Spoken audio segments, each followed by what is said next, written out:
All right, so I just wanted to speak to you a little bit about the types of training you'll do and some of the formats for the classes, just so it's not as confusing as it could be for some first time. So you might arrive to a class and it says EMOM on the screen, E-M-O-M. That means every minute on the minute. So the set structure means that at the start of the minute, you work for a certain amount of time, let's call it 35 seconds, and then you get a 25-second break before you start the next one.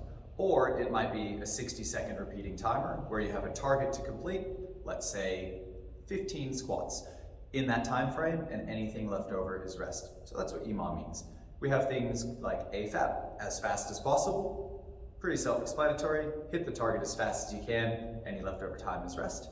You've probably heard the term AMRAP before, as many rounds as possible. That's when we have a group of exercises. Let's give an example of 4. You have the rowing machine, and then you have push-ups, then you have a plank hold, and then you have squats. So the first exercise, the rowing machine, will be the timekeeper station. Let's say they have a target of 10 calories. Everyone else continues to do their exercise, the push-ups, the squats, and the planks, while the rowers are working. But as soon as they're done, they announce it to the group, and everybody rotates once through the station. Cool. The next group becomes the rowing and the timekeepers, and you work for that for a block of time.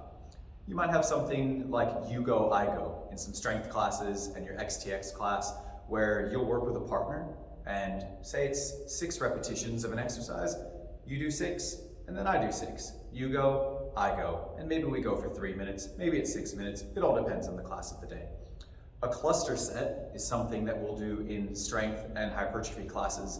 That's when you have a larger group of repetitions. Let's call it 14 reps. But instead of doing all 14 in a row with a weight that you can do 14 times repeatedly, you pick a heavier weight and you break it down into smaller sets. 6 reps, 4 reps, 4 reps, separated by miniature breaks.